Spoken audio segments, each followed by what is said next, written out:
You have meddled with the primal forces of nature, Mr. Beale, and I won't have it. Is that clear? You think you merely stopped a business deal? That is not the case. The Arabs have taken billions of dollars out of this country, and now they must put it back. It is ebb and flow, tidal gravity. It is ecological balance. You are an old man who thinks in terms of nations and peoples. There are no nations. There are no peoples. There are no Russians. There are no Arabs. There are no third worlds. There is no West. There is only one holistic system of systems. One vast and immane, interwoven, interacting, multivariate, multinational dominion of dollars. Petrodollars, electrodollars, multi-dollars, Reichmarks, Rins, rubles, pounds, and shekels. It is the international system of currency which determines the totality of life on this planet. That is the natural order of things today. That is the atomic and subatomic and galactic structure of things today. And you have meddled with the primal forces of nature. And you will atone. Am I getting through to you, Mr. Beale? You get up on your little 21-inch screen and howl about America and democracy. There is no America. There is no democracy. There is only IBM and ITT and AT&T and DuPont, Dow, Union Carbide, and Exxon. Those are the nations of the world today. What do you think the Russians talk about in their councils of state? Karl Marx? They get out their linear programming charts, statistical decision theories, Minimax solutions, and compute the price-cost probabilities of their transactions and investments, just like we do. We no longer live in a world of nations and ideologies, Mr. Beale. The world is a college of corporations, inexorably determined by the immutable bylaws of business. The world is a business, Mr. Beale. It has been since man crawled out of the slime. And our children will live, Mr. Beale, to see that perfect world in which there's no war or famine, oppression or brutality. One vast and ecumenical holding company for whom all men will work to serve a common profit, in which all men will hold a share of stock, all necessities provided, all anxieties tranquilized, all boredom amused.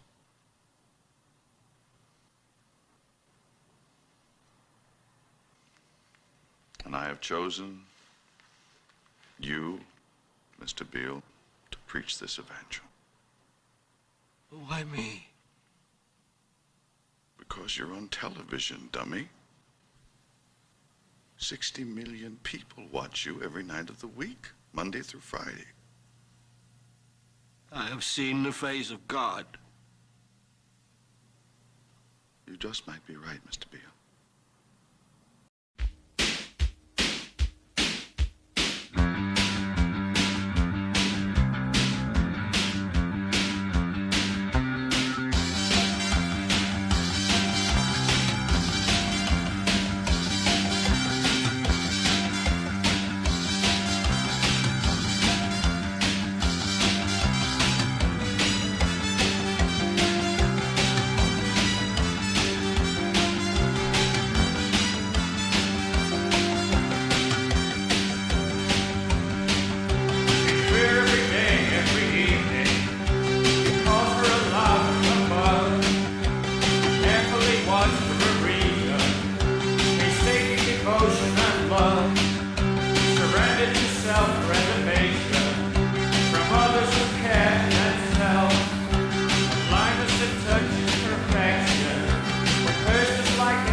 see.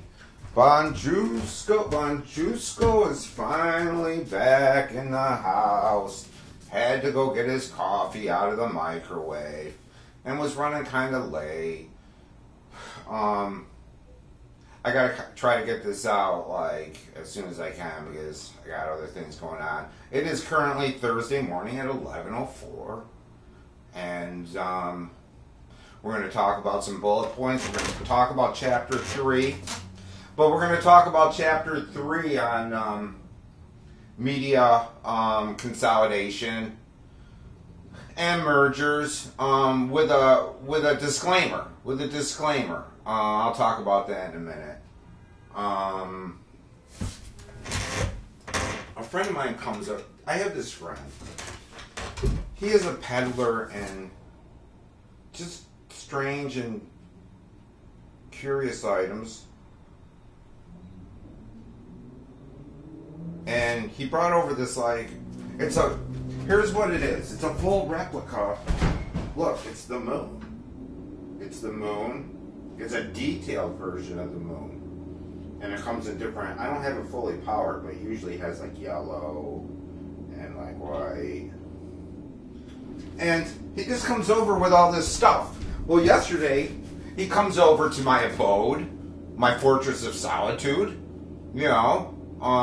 and decides that he brings over all these paintings and decides that he's going to start hanging all these paintings around, all right? And then it's like I've got to sit there and kind of crack the whip, because it's like this has nothing. Okay, this doesn't mean anything. My friend is an auto mechanic, and he collects weapons. All right, but we're good friends. We go back 35 years, right, from high school, right? And he fancies himself an art collector. All right, but at the same time, it's like I'm a professor of art, visual arts. I teach image theory and all that. So our tastes kind of clash a little bit, and a couple of the things were like kind of acceptable. But then he like pulls out this huge Baroque, like black velvet painting of this black unicorn with this like glowing horn. And I had to tell him like, no, that's creepy. Get it out of here. And he's like, well, you liked it when it was at my house, dude. And I was like, well, it's like, he's like, what is, and then like his feelings kind of got hurt because I didn't like, he's like, what do you say, my tastes suck? I'm like, no, aren't we entitled to differences in opinion about stuff? So his attempts at interior decorating were kind of strange, but he brought over this thing that I wanted that I saw at his house. He goes to all these flea markets and grabs stuff. He gets a lot of cool stuff, and he sells a lot of cool stuff. But he gave me this moon, and I'm trying to figure out how to work it into the lecture, and I know how to work it into the lecture. I'm working into the lecture due to the fact that the moon, the full moon, is often a symbol of October and autumnal things and Halloweeny things and such. And we need to talk about the ways in which October is hurtling upon us, barreling upon us, and we need to get up on some stuff, and including an October quiz, all right? Now, on the syllabus, as you will see, the October quiz was supposed to be for the 15th, all right? I am going to move the quiz back, all right, to the 20th, all right? For a couple different reasons. One, it gives you a break. It keeps us kind of on track, and the other reason I'm doing that is because the 15th falls on a Thursday when we don't meet, and the 20th falls on a Tuesday when we meet. So, I can administer the quiz in class and get the results back. I don't know if I'm going to do it on Blackboard or whatever. I got to figure it out.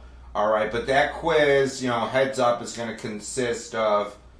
You'll know all the questions ahead of time. We'll get into the Hansen book. I'll show you where to go. What questions will be on? What questions I will be pulling from to put on that quiz, and all you're going to really have to do is study all the questions and get the answers. All right. but we'll get to that. So pushing back the quiz a little bit, you know, not to fall behind, but just because it just kind of makes sense.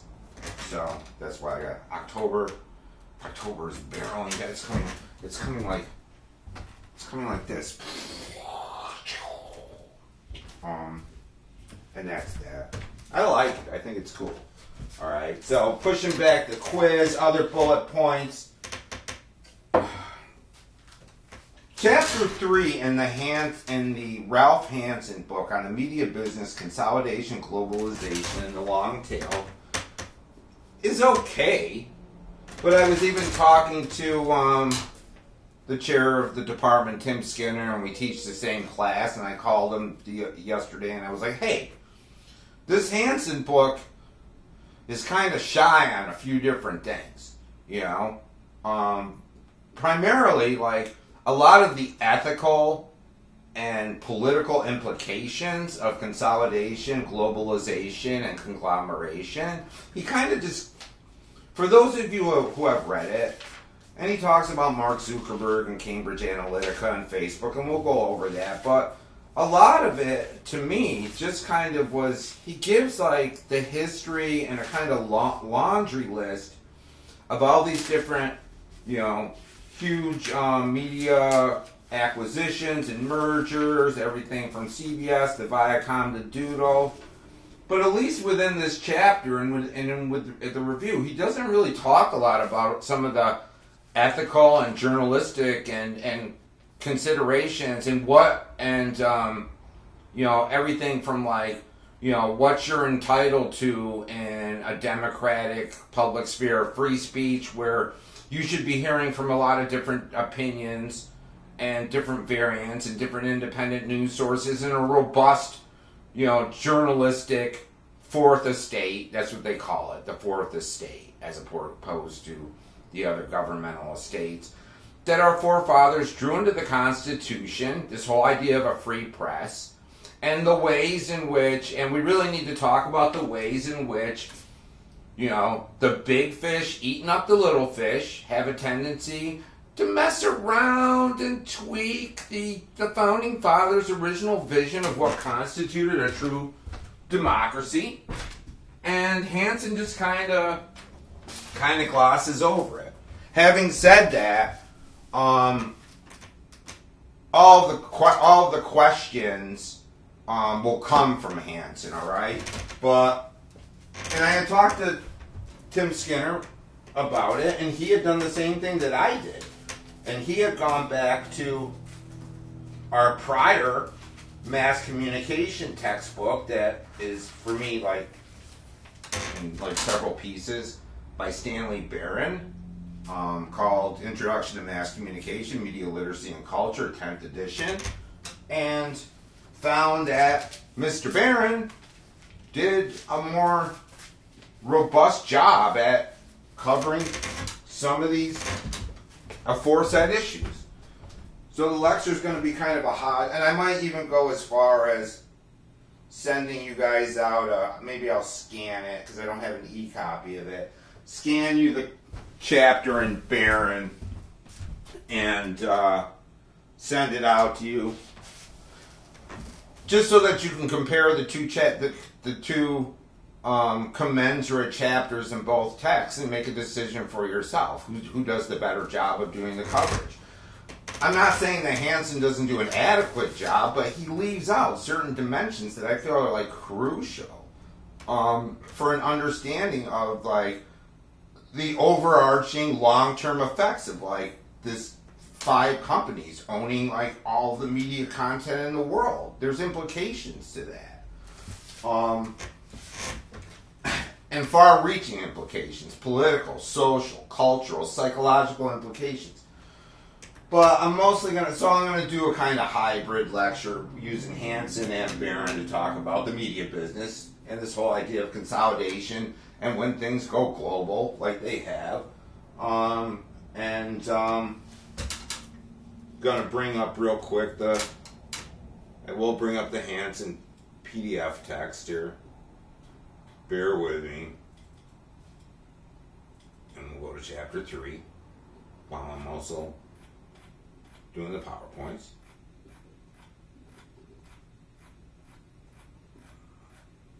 It takes a long time to get to the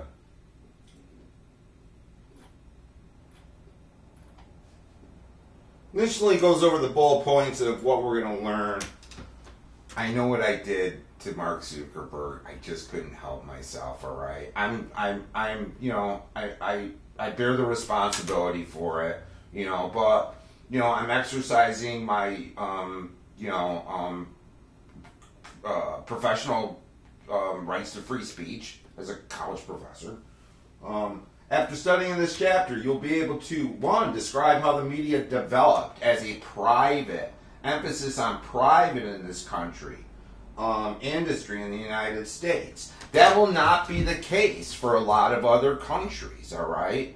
And not necessarily, you know, authoritarian countries or communist countries, but you know, within Western Europe, you know, there will not necessarily be all this privatization. Although there's a lot of privatization outside of the United States, all right. But for instance, you know, for the longest time, like the UK, you know, was primarily state sponsored with the BBC and the different variants of the BBC, and you know, it didn't seem to hamper them from putting out like really high quality shows. You know, it's like the laundry list of great BBC quality comedies. You know, some of you might be a fan of them. I could like give you guys a list of like great BBC shows. You know, so state sponsored television doesn't necessarily. Here we have the PBS. All right, for the longest time. For most of U.S. television history, at least, television history consisted of the three big networks, ABC, CBS, and NBC, and also PBS, the public broadcasting service, and which was underwritten by the government, you know. But there's a lot of good PBS shows too, so. Private or public ownership doesn't necessarily is not the indicator of quality, you know, or even like shows that are kind of edgy. It's like the BBC put out like a lot of edgy shows, you know. So we'll get into that. Private industry in the United States from the colonial period to the present day. We'll talk about the early forms of the newspaper. Summarize how control of the media industry has changed from the 1950s to the present day. All right, who controls the media now? You know, because that has shifted. You know, I mean, it's even shifted. You know, in major fundamental ways, even over the last 20 years. It's ongoing, and this kind of trickling up, this funneling up to everything, to these kind of like masters of the media, you know, this limiting of who owns the media has its implications. Going to explain why Apple, Google, and other tech companies may also be considered leading media companies. This should be a no-brainer when it comes to things like Apple, Google, and others, and why they have become, you know, in terms of, you know, the amount of viewers, the amount of subscribers, the amount of profits they generate are up there with things like Viacom or News Corp or CBS. It's like that. And how they did it, you know, how Google and Apple kind of started in these really, really humble origins and expanded their business model, you know, and usually, you know, it's like the paradigmatic transition is when you go and start to deal with advertisers. Yes, folks, advertisers. Once you get advertisers in the game, it's like that Cyndi Lauper song.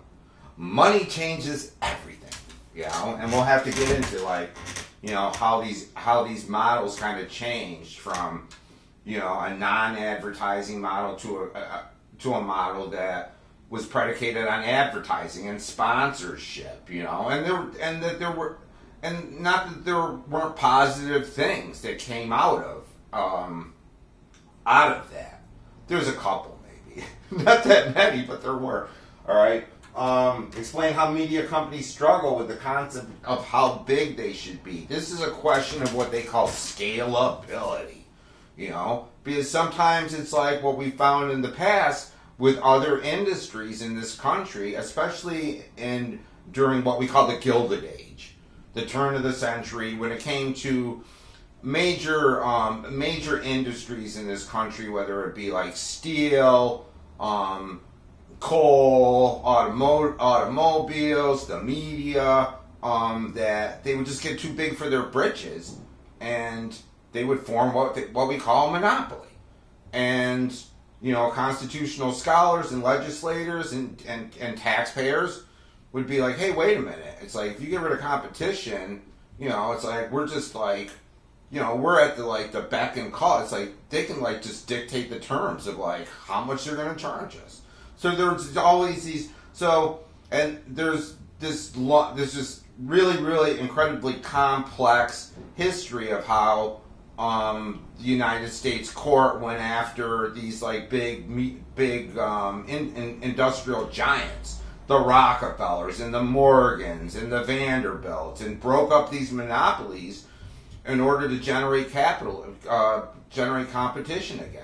Because it seems as if capitalism as a mode of economics has a tendency to move upward, and we need to, and the government feels the need from time to time to like break that shit apart, you know. And they're doing it, and now we're back at a place where this struggle, this tug of war is going on with both the House and the Senate was saying, hey, it's like this Google, this Amazon thing, you guys are just too big for your britches.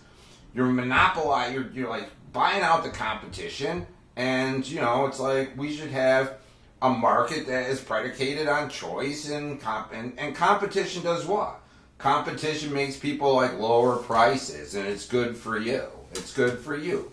You know, despite the concept of describe the concept of long tail media and its implications for the future and the media industry with the concept of how big they should be. We'll talk about the long tail. Hansen talks a lot about the long tail. Barron doesn't really talk that much about the long tail. We'll talk about what that is. In the beginning of Hansen, as usual, he starts with an anecdote or an example of that to kind of illustrate things. And the one for this chapter has to do with Facebook and this company called Cambridge Analytica. Among the most visible companies buying data from Facebook. Now remember, all right, Facebook for those of you who, and I would strongly suggest watching the film, the biopic about Zuckerberg and the startup, but it's a fairly good portrayal of how this thing got started, right? You know, what Facebook initially was, you know, it started, you know, he was a Harvard, you know, graduate student. I think he was even an undergrad at the time. Started this thing at Harvard, and it just exploded into like the biggest fish in the world for all intents and purposes. But they would get into the business of selling data. We know this now, that they sell data, right? It's like, I don't think any of us are living in a cave around the idea that all of our, it's like, you know, there's this question of ownership of the content that we produce for Facebook, and how, you know, if you look at, you know, their rights and obligations, you know, no one really does, because those documents tend to run longer than a combination of the Old and New Testament and the Oxford English Dictionary in one. To read every disclosure statement of every like app or site, you would spend the rest of your life and your children's life just going through all the fine print. It would take decades, all right? So no one really reads it. So they just go, yes, I accept. It's like, selling my stuff away, So, Facebook, ultimately has become, this entity that you have given permission to sell your data. You've made your data available. You've put it out there. A lot of people don't feel that is a big deal or intrusive in any way, but we'll talk about the pernicious effects of that. How sometimes it's like, sometimes all these clicks and buys and all that we do, whether on Amazon or search engines that we use, or things that we like or don't like, that all that is big data that that can have overarching political and sociological ramifications. We saw it. Guess where we saw it, folks? In the last election, the presidential election of 2016, and it wasn't the first time. It wasn't the first time. All right. Among the most viable companies buying data from Facebook was a political research company, Cambridge Analytica. Cambridge collected data on tens of millions of Americans through a Facebook quiz app. Now, you know those quiz apps. They pop up, they kind of pop up like zits, and you get distracted, and some people do them. Some people just know what they're all about and say, no!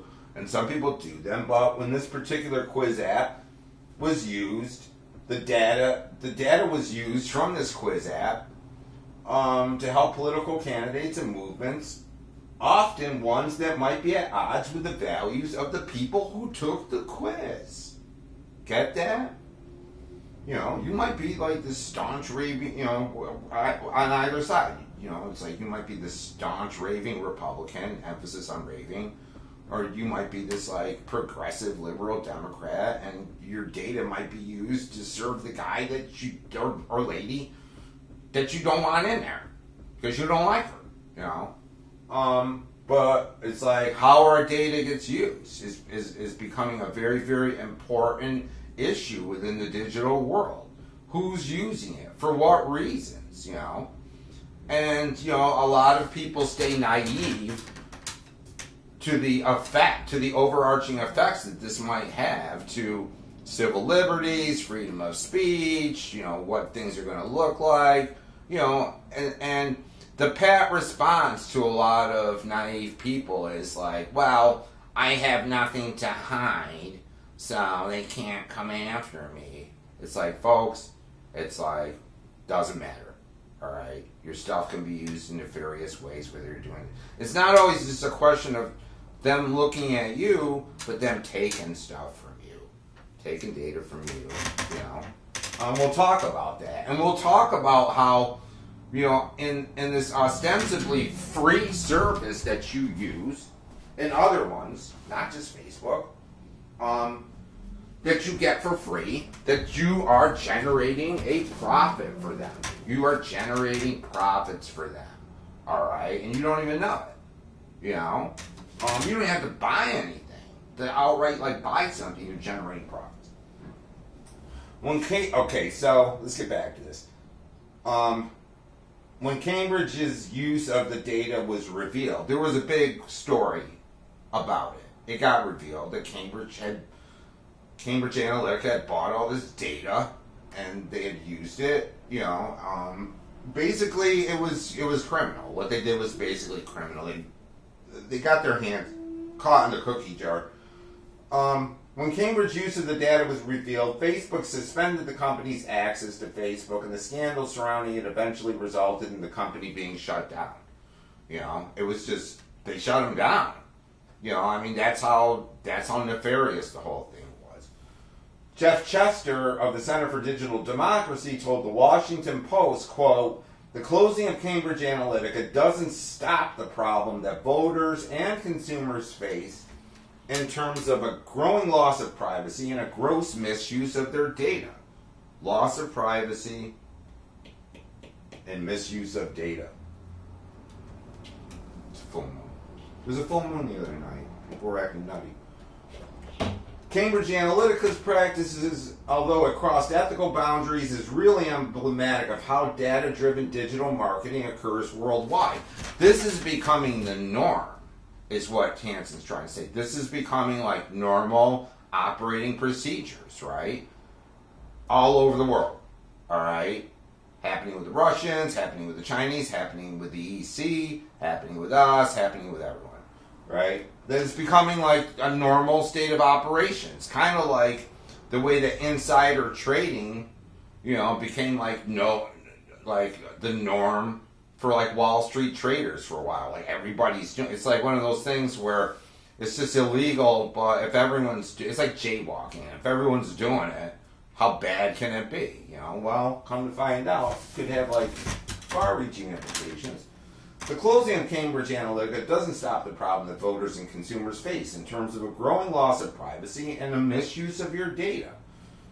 Cambridge Analytica's practices, although across ethical boundaries, is really emblematic of how data-driven digital marketing occurs worldwide. Digital marketing, all right?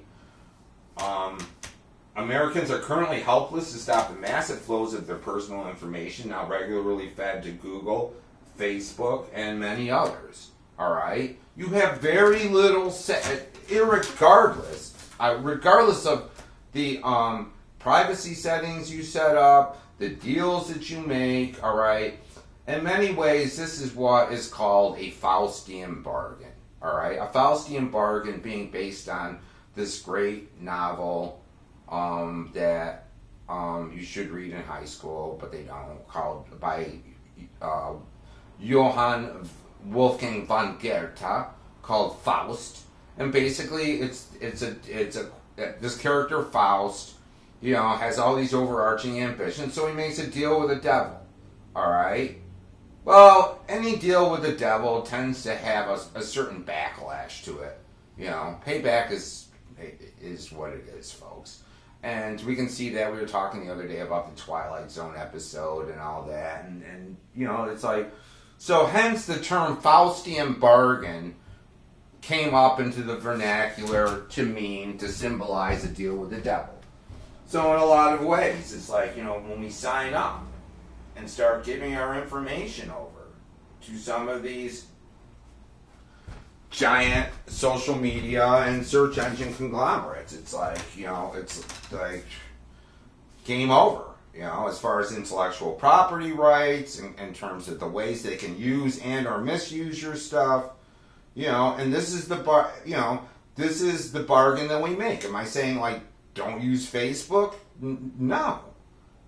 It's like because Facebook obviously has a lot of positive things that go with it, but I know it's like, and we've spoken to people in my classes who are scholars, who do research on like Facebook. We spoke to one, I think, last year. We're always talking to people that study what Facebook does. And a lot of these guys that research, men and women that research Facebook and understand what Facebook is, tend to get off of Facebook, all right? So it's like, if a guy that knows everything about Facebook is getting off of Facebook, and closing down his profile, what does it say?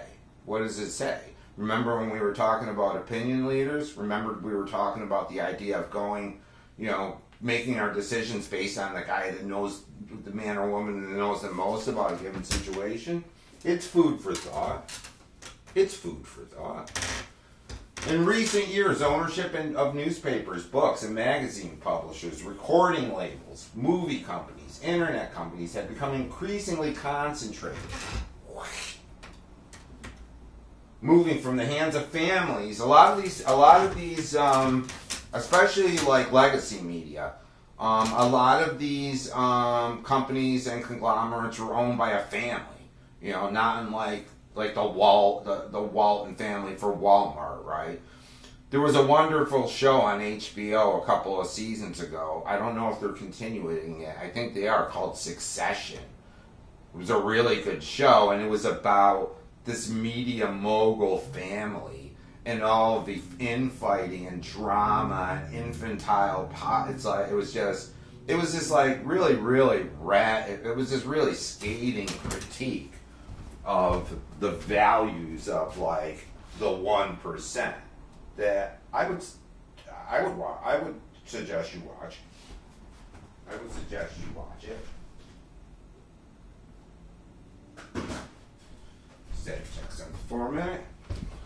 In recent years, ownership of newspapers, books, magazine publishers, recording labels, movie companies, internet companies have become increasingly concentrated, moving from the hands of families that started them into the hands of a small number of very large corporations. A lot of families who own these particular concerns, it's like, it's kind of like the mom and pop. I mean, you know, on a much larger level, it's kind of like the mom and pop, like selling out to the chain.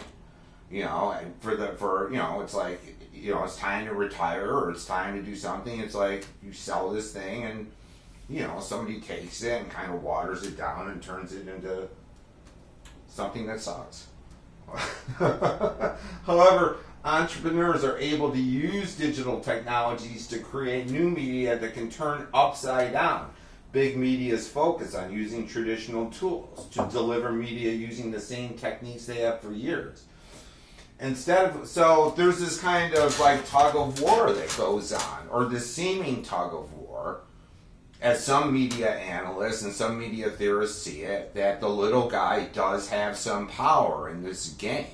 You know, to either to gain back some independent, to go big themselves, and we've seen this with numerous people. We were talking about it the other day about, you know, gamers and bloggers and independent sites that started, you know, as a response to Facebook or as a response to this or that, and turned into a power in its own right. You know, independent news, there is, you know, this like ragtag group of like, you know, journalists, you know, going and joining the ranks of independent news services like BuzzFeed and The Intercept and The Daily Cause that are doing some like really, really great reporting, you know, and are not afraid of reporting on the stuff that, you know, the corporate driven media is not is not at liberty. We're just not going to cover anything that like criticizes, you know, there is a pushback that goes on.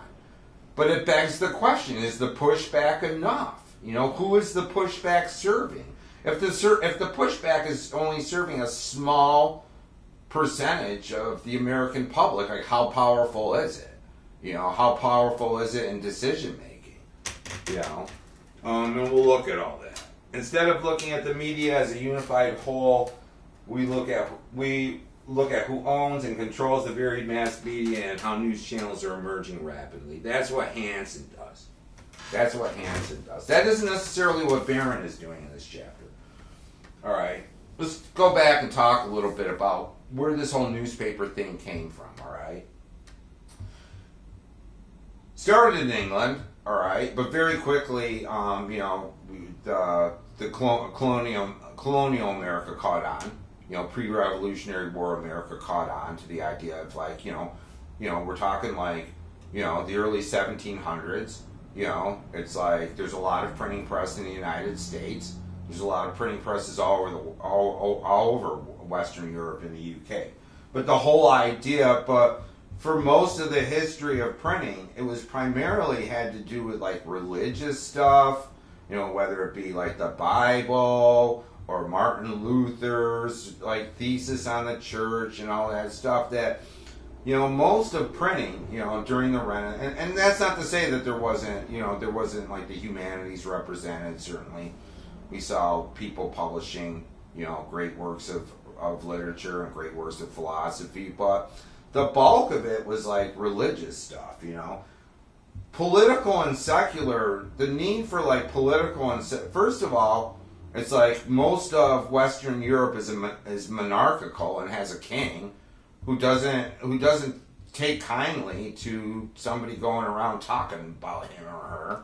You know, once that starts to dissolve, then this whole idea of an informed and the literacy rates, remember, are rising. So there's more and more people reading. There's more and more people reading this stuff. And it's like I had said about the U.S. You know, we have this tradition of having very, very high literacy rates in this country. And even in colonial America, there was a lot of people that could read. It became a thing. Our schools, whether it be the one-room schoolhouse or whatever, put a lot of value on the idea of being able to read. All right, this was like, and the founding fathers kind of knew this. All right, they knew that, you know, literacy and a free press, you know, that wasn't beholden to the dictates of the government was absolutely essential to keep a democracy alive in any kind of, or to keep it democratic in any sense of the word. All right, this was one of the. I mean, and this was one of the guiding issues. This was one of the big ticket items that caused us to revolt from the mother country. You know, there was this whole thing called the Stamp Act, right? Wherein, you know, the British government wanted to have us pay for all their stationery, and they wanted to censor all our ideas, and people got put in jail. People got put in jail not only for criticizing the king on the other side of the water, but criticizing certain dignitaries and elected officials and leaders in this country. And this is even before we were a country. All right? So the first thing that comes out are these broadsides, which were basically they were also called diurnals because they were usually two-sided. There was a lot of information on them. And they usually talked about the occurrences of government, and, you know, almanacs come out of this stuff. People want to know about agriculture and growing and how to do things, and all that will be a thing. All that will be a thing. One of the first instances of this, broadside, single sheet announcements or accounts of events imported from England. We wanted to know what was happening in the mother country.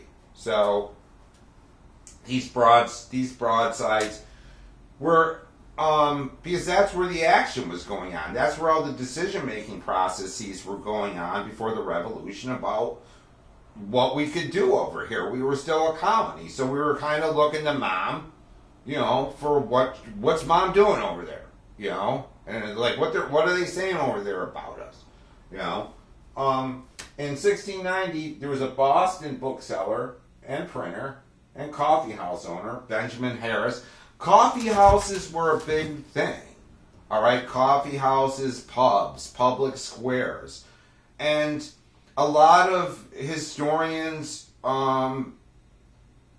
denote those particular venues as being places where, you know, the urban coffee house in Boston or Philadelphia or Providence or New York.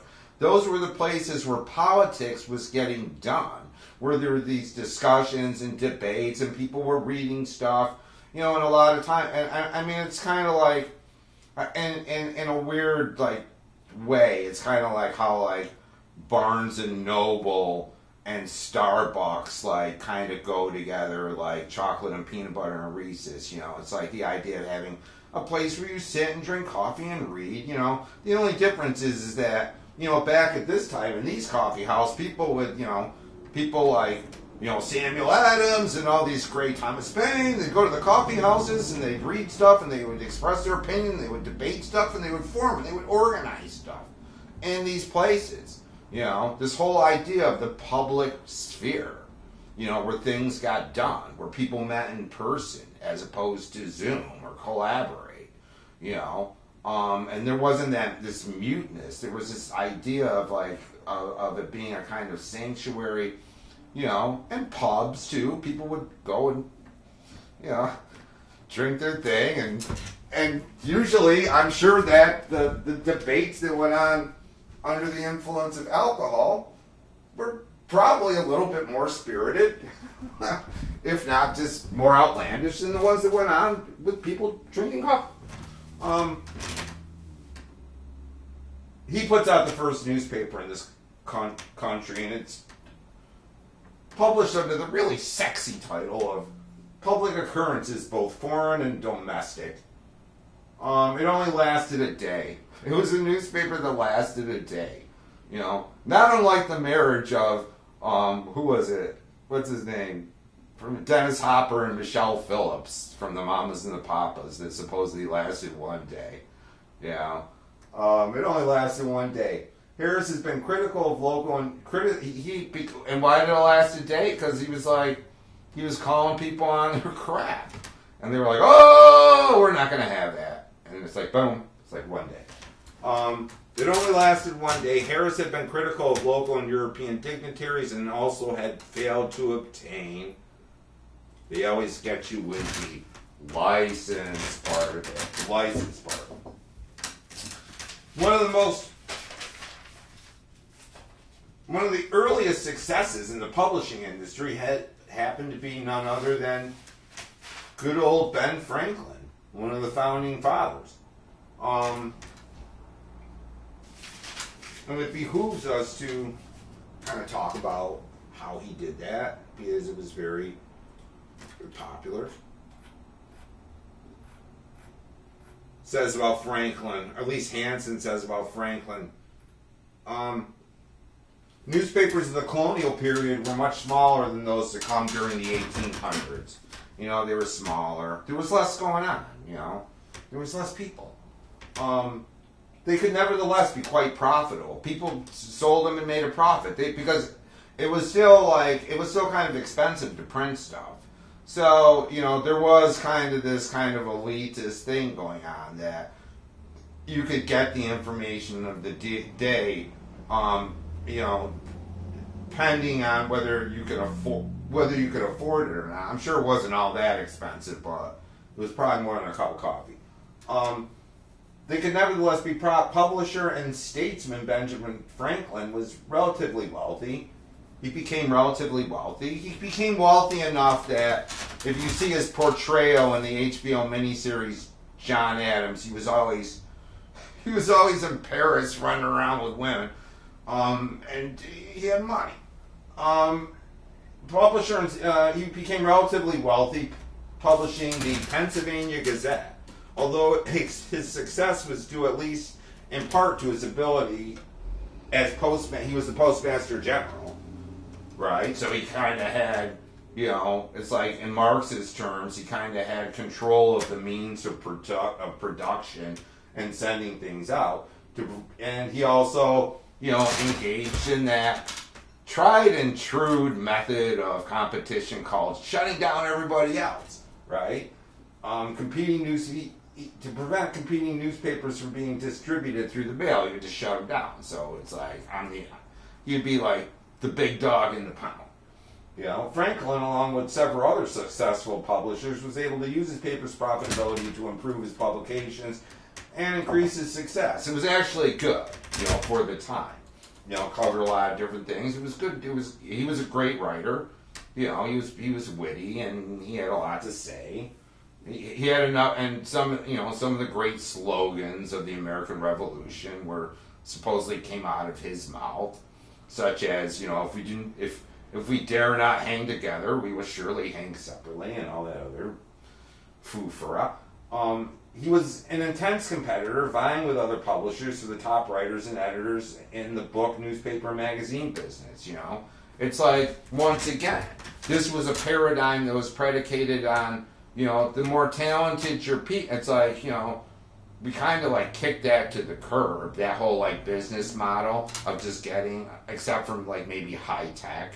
You know, you get these clever whiz kids that, you know, can code and stuff like that. But it used to be this thing that your quality, whether it be education or whatever, was predicated on like the talent that you hired. How talented was this person?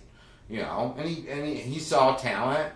It was like, you know, the recording industry in the 50s and the 60s and 70s. It was like, you know, a lot has been made about like, you know, how the rise of the recording industry was predicated on talent agents that could smell a hit or smell a really great band, you know. And that was a model of like building something of quality. You know, he was an intense competitor. Okay, so in many ways he established the pattern that media moguls would follow for the next 2.5 centuries. That's a little bit arguable. Even though print media was widespread in America in the 1700s, subscription prices were high and publication was subsidized by political parties. It wasn't until the development of the penny press newspapers in the 30s that the news industry really got started. The penny press. Here we have a picture from Benjamin Franklin's Pennsylvania Gazette from 1754, a well-known political Revolutionary War symbol of the different colonies assembling as, a force, join or die. Then came the penny press in the 1830s. That happened all over the place, but some of the big guns in that game were in New York. A guy by the name of Horace Greeley started the New York Tribune. We'll talk more about this when we get into newspapers. We'll talk a lot more about this, but the price went down. All right, so if you could buy something for a penny, guess what? A lot more people reading. Also with Horace Greeley, he really pushed quality and journalistic integrity and covering things that people should know. And he set a standard. He set a bar of integrity. All right. I want to talk a little bit here about this concept of convergence. It's a little bit it's kind of like taking this hard left into from I-95 to exit 34 at the last minute, but talking about convergence. How different media, and what is the idea of convergence? What convergence basically does, and here's a picture that shows the ways in which different forms of media in the past start to all kind of become digitized. The main proponent of this convergence is the digitization of everything. How everything can become digital, how you digitize movies, how you digitize games, how everything, so that all of these, and I'll bring it up and make it bigger so I can even read it, all these different platforms that were initially very divergent, throughout the century. Here we have the line of games, right? Going through to the Xbox, to different handheld mobile devices, and how everything kind of, and up in the upper right hand corner, everything kind of converges. All these different delivery platforms converge into one thing, the tablet based or the smartphone based. That that's not to say it's we always got to run the disclaimer. That's not to say that other forms of media are still viable and out there and competing, television and all this stuff, but this trend towards the ways that different things, here we have the movie theater, the television, the VCR, the DVD, the streaming service, then the iPhone, and how it all kind of converges. Here we've got the interfaces, right? Whether it be a keyboard, a mouse, a game controller, touch screen, an avatar. Cell phones were usually huge at the time, just big. It's for a while, the only place you see any kind of mobile phone are on shows like Miami Vice, only the rich, or Dallas. These are shows you guys probably don't know about. But there were these shows in the late 70s and 80s about these families, about these mogul families, and they were the ones with the phones. It's they were expensive, and you didn't really need them yet. Then comes the mobile phone you used to mount on a charging thing. We used to have one of those in my house in the 80s. It's you have to walk around now. You weren't tethered. For a long time, it's you could only go as far as the cord. And that was it. All right. And if you weren't home too, it's everything was land-based. Going into the flip phone and then the iPhone. But we can see how this whole thing, there's this model and this theory that everything, all these other different platforms turn into one. due to this platform convergence and the transmedia. We're going to talk about how these companies will synergize different. It's like, remember we were talking with the whole like sender, channel, message, receiver model. It's like we need to like keep that in mind when we talk about how media giants like take their content or take associated content and put it in all different kinds of formats, so they get everybody. You know, you get mom and pop sitting in front of the TV set, you know, with the remote. You get little Junior on his thing. You get even smaller Junior on his Xbox. Like, how do we get our content to them? And this whole like multi-platform delivery of things, you know, that is becoming the model even for like smaller, you know, like DIY people, like doing their own stuff. You want to do, like right now in meetings with the student advocacy group, we're talking about putting together a podcast and putting together a YouTube channel and having a newspaper, you know, and even talking about one of our guys is like, let's do an app, you know, and it's like, I'm just like, that's cool. We need to do that if we're going to get the message out. Horde's message. We need to be like multimodal, multi-platform, so that, you know, even, you know, small groups are, you know, need to benefit from this. These are statistics that kind of talk about, these are statistics that come out of Barron's book, all right, but they're definitely worth enumerating and mentioning because they point to overarching historical trends of what has happened and why things have changed so drastically. For instance, and especially right now with the novel coronavirus crisis, right? What's going on? What's going on with everything from like professional sports to movie theaters? Everyone's taking to Broadway, to, you know, just just like local theater, you know, to the music industry. All right. These statistics came out before that, you know, but we should ultimately, and I think that a really good final project for somebody would be to do something addressing what the COVID pandemic has done to the media business. That would be a dynamite research paper that I would be dying to read if it was well written. Anyway, some of the stats. Although Americans bought 1.36 billion movie tickets, this is only Americans, 1.36 billion movie tickets in 2013, and box office revenue reached 10.8 billion. In the 5 years from 2007 to that record year, the major movie studios lost $4 billion in revenue. So it kind of went down, and then it kind of went up for a while. Every different media industry has a tendency to, it's kind of like this Darwinian survival of the fittest. You rethink your game. You know, we saw a lot of this like reinvention with like, you know, like Lowe's theaters or whoever the big dog in the pound is, how they how they made things different, how they changed their seating, how they started, you saw these places start opening up where you could eat and watch. It's like it gave you all these different. It's like you need to always try to figure out when something else comes and takes your place.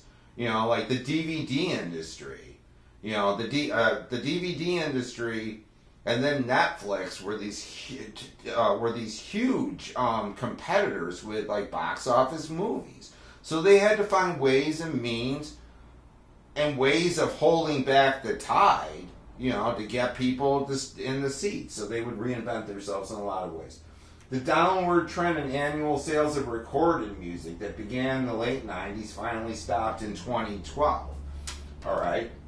Why did it go down and why did it stop? Well, one thing is like in the 1990s, right, when Web 2.0 springs up, you've got all of these, and I just remember, like, I'm just gonna just tell you red-handed, man. It's like I used to be on these P2P networks like LimeWire and what was the other one, like E-Mule. There were Napster, and just you just get stuff for free, just down peer-to-peer. You know, it's like peer-to-peer file sharing. You can just get all this stuff for free, and people are still finding ways and means of doing it, right? Well, what does that do to the recording industry? The recording industry is like, whoa! It's like, all of a sudden, all our shit is out there for free. What are we going to do? You know, so they had to, you know, between, like, aggressive regulation and the battle between, like, Napster, who was the primary purveyor of this kind of file sharing, and the music industry is a battle that's worthy of probably some kind of, you know, Homeric saga, you know, some song, the Ballad of Napster. It was such a battle, you know, and it's been recorded in a lot of places. I know there's a good documentary out there on it if you just Google it, Napster's battle with the recording industry, you know. So 2012 became like, all right, we're going to clamp down on this stuff, all right? But you can't just clamp down on something, right? You need to it's like, if the recording industry was going to compete, they had to come up with something like Napster that was better than Napster, that for a minimal fee, they had to get back some of their revenue. You know, so hence Spotify, hence all these other, like, things where you pay a certain amount, you know, to be on it. You know, either way, they're, like, getting back some of their profit, right?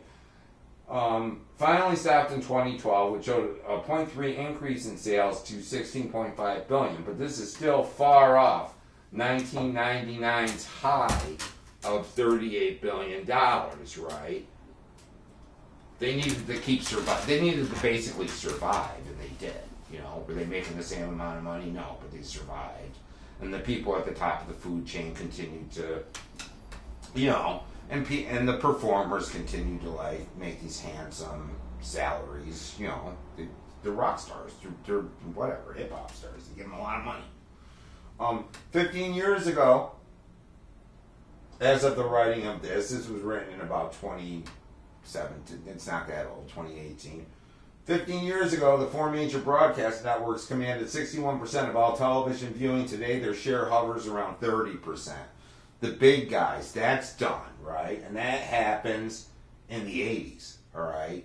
When things like CNN and HBO and Cinemax and all these things start springing up. It's like people are like, well, it's like, you know, why do I want to keep watching, like, you know, 16 minutes when I can watch, like, you know, Cinemax late night, you know, you know, or all these movies that were in the theaters last year. So once again, like, cable television becomes this huge, like, financial pressure on the top four.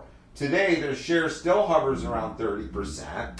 It's hard to keep, you know, it's like, you know, it's like mom and pop kettle. I know my father, you know, my mother. And then it's like you know, they always used to watch, like, you know, they were, like, stuck to, like, you know, CBS and Three Men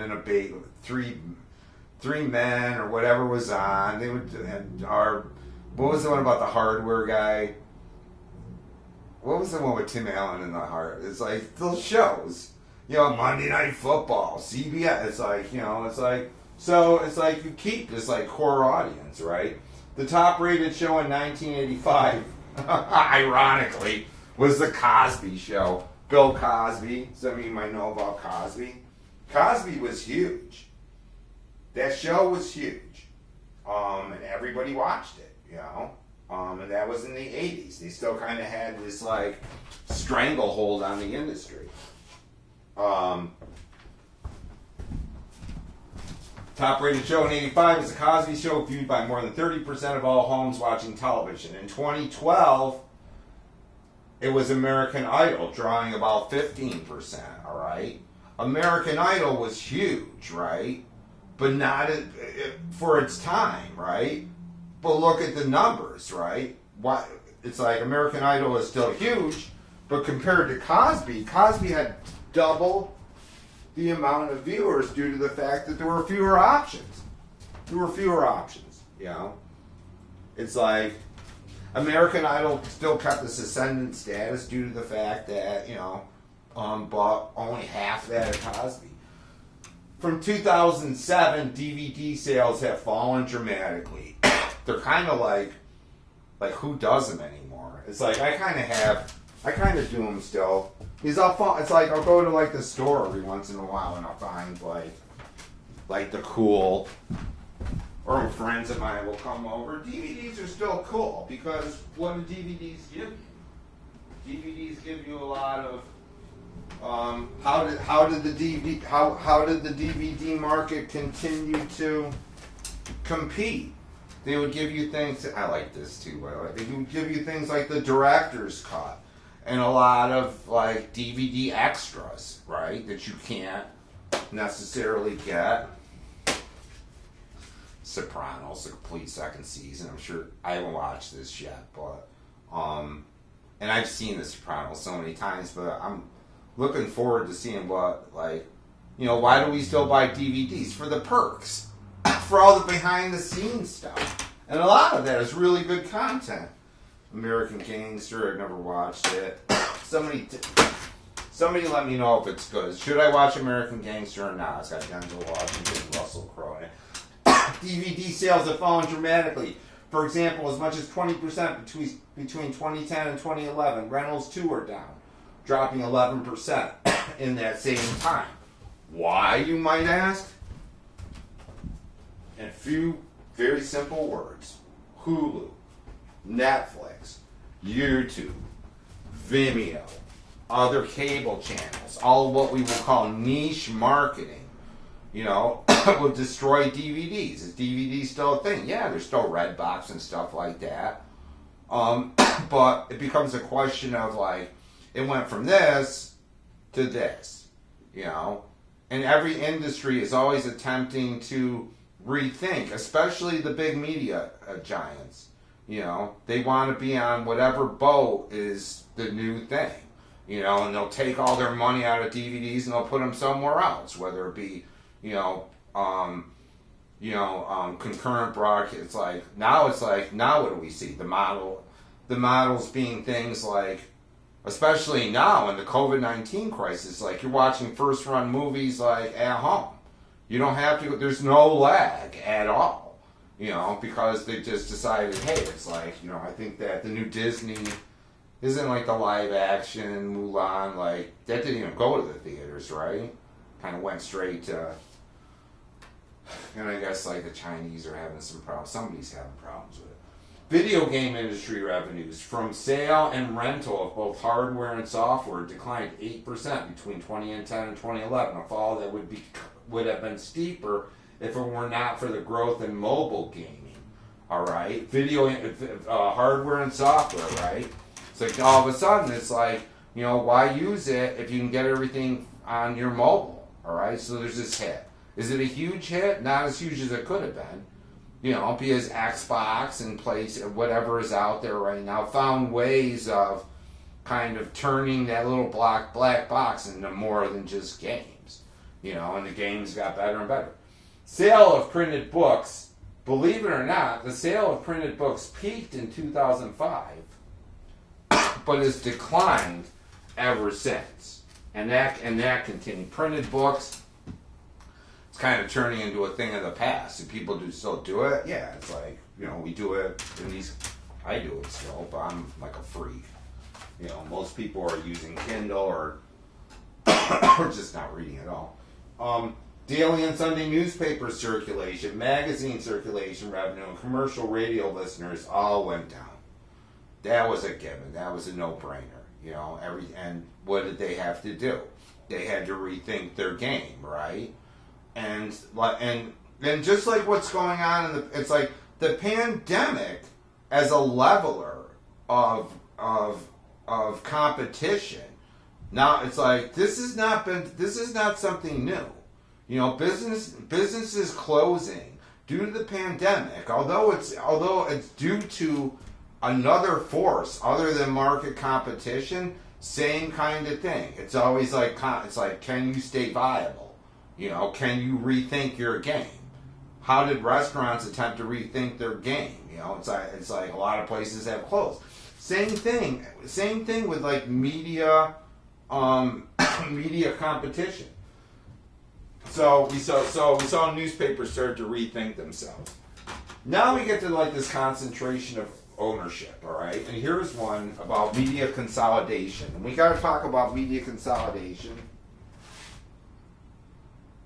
and how it's different from two different terms: media consolidation and media conglomeration. And I'll explain it before we bounce out of this. First of all, media consolidation. This is a recent graph, all right, or a recent table that shows media has never been more consolidated. As of the publishing of this, there were 6 media giants who controlled.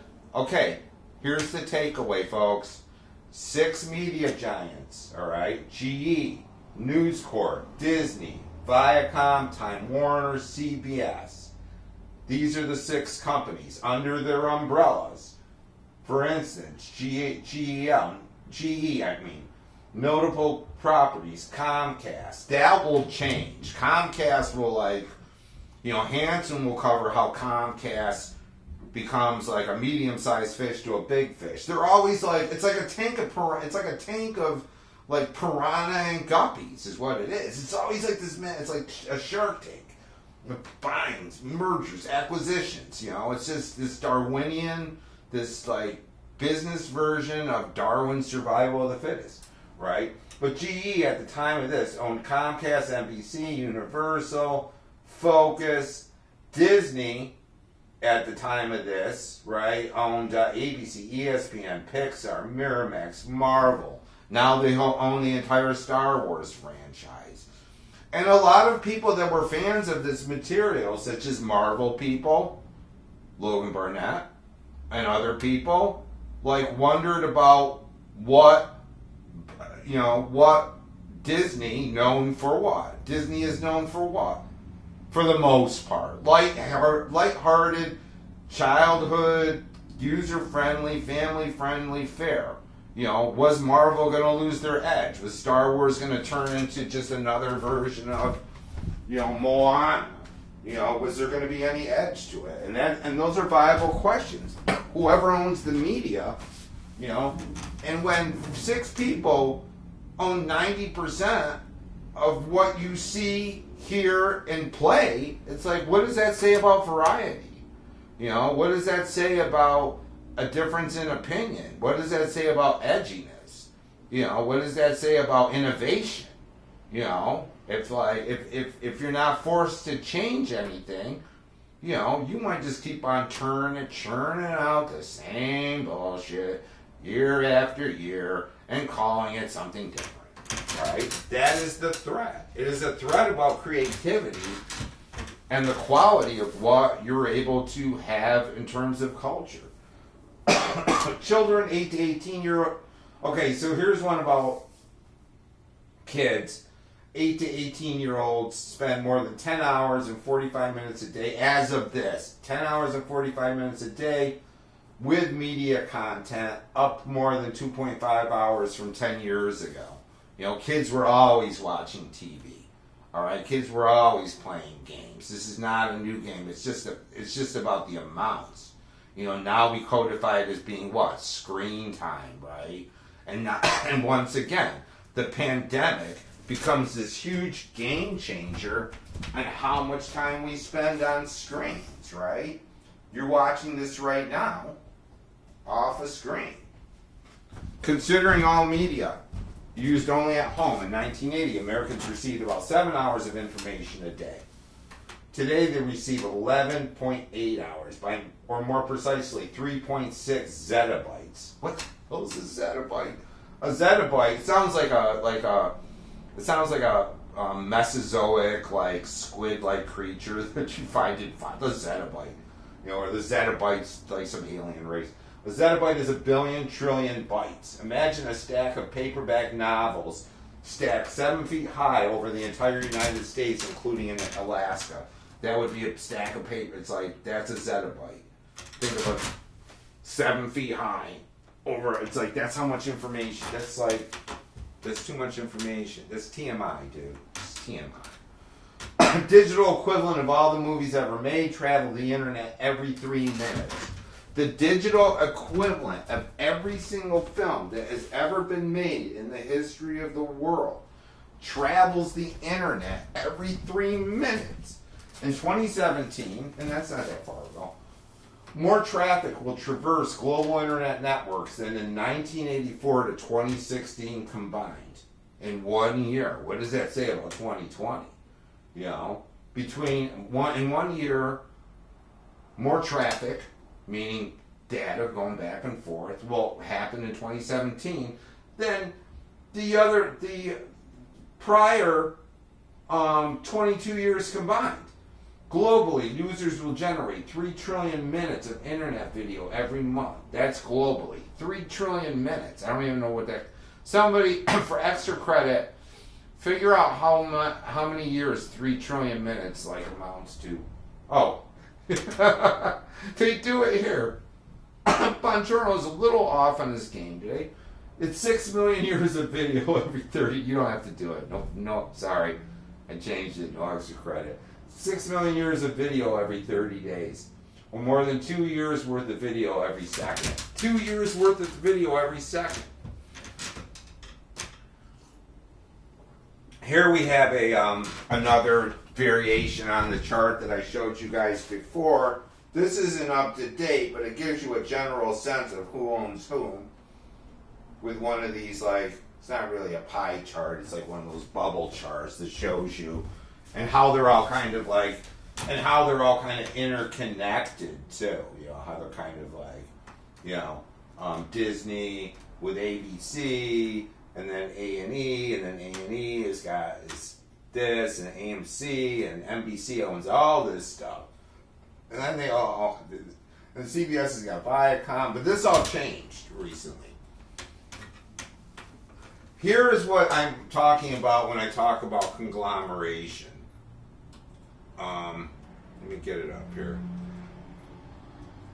Conglomeration is a little different from consolidation because what it involves is not necessarily just media, but when there's an increase in the ownership of media outlets by larger non-media companies. When companies that have really nothing to do with media buy up media companies, all right? Whether it be, you know, Procter & Gamble or some pharmaceutical company or whatever, when they start buying media, that's called conglomeration.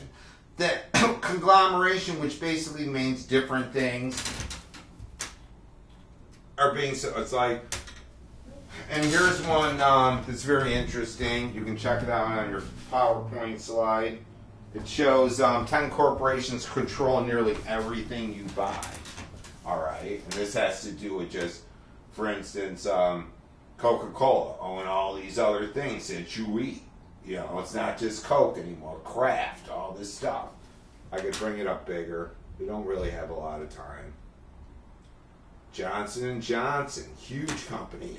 But once again, it becomes a question of 10 companies providing everything that you eat or everything that you take as a vitamin supplement, and God forgive me for saying it, everything that you wipe your ass with or blow your nose.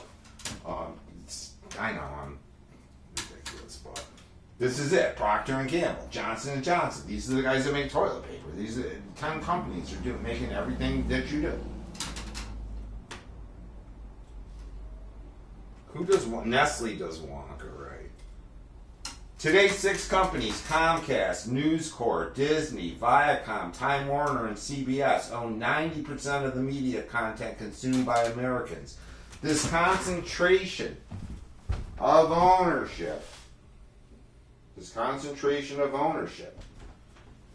is more than an economic issue.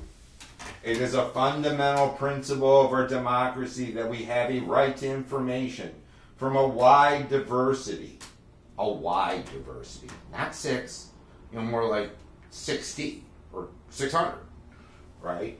That we have, so that we can make up our own minds. We don't have 6 different points of view, because what is a corporate conglomerate? Essentially, it's a point of view, right? It's a point of view on the world. It's a corporation. It's the view that a corporation that is driven by profit has on the world. All right, it's not a thinking human being. It's not an individual person. It's a thing. All right. So we have a right to. So we can make up our own democracy. Ruled by the people requires an independent media. It can't be bought off. It can't be bought off by lobbyists. It needs something that's independent from this whole corporate political cluster, that can stand apart from this thing, this huge blob of ownership and lobbying and corporate interests, and say, hey, this ain't right?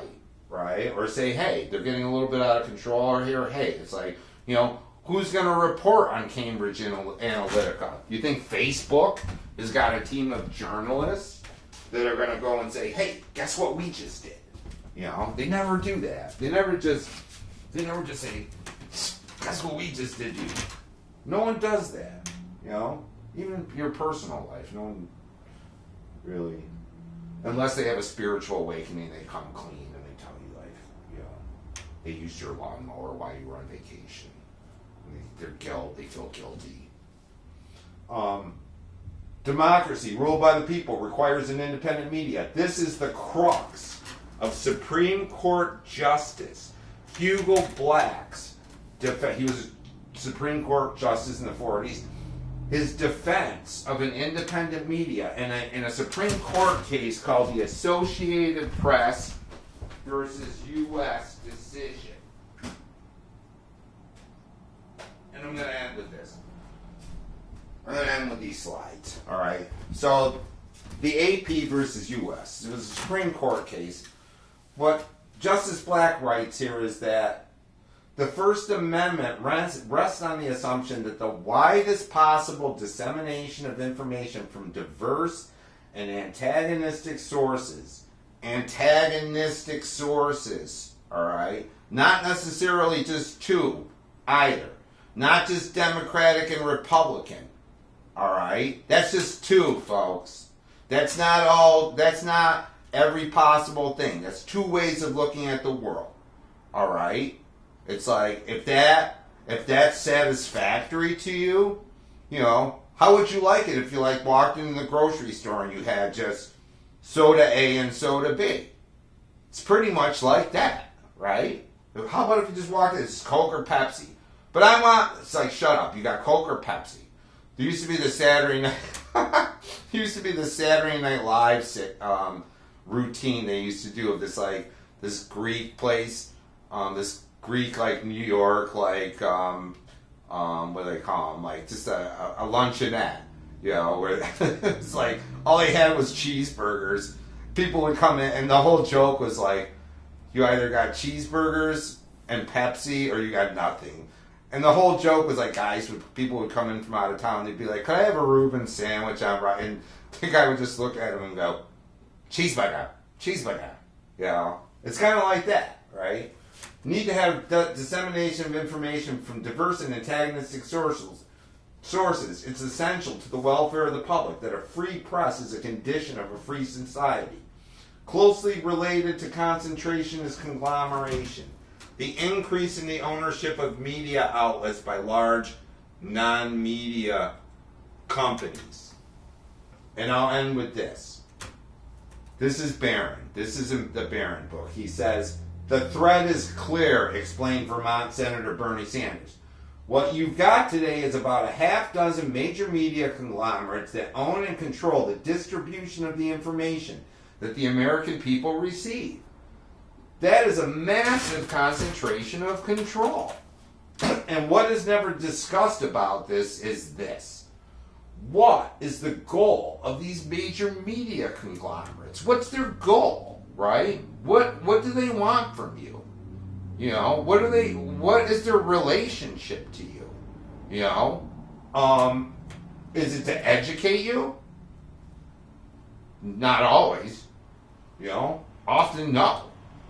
Is it to give 5 sides of an issue? No, folks. When was the last time you saw anything with 5 sides? Except for the Pentagon. No. Their function as major media conglomerates owned by very large financial interests is to make as much money as they possibly can. That is the one mission statement. That is their one prime directive. To make as much money as they can.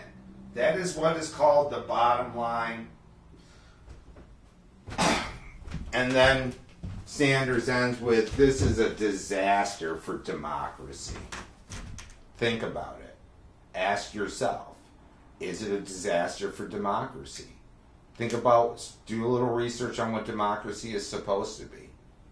And look at the dissemination of, I got this thing in my foot. I just got this pain in my foot, which is a good place to end. All right.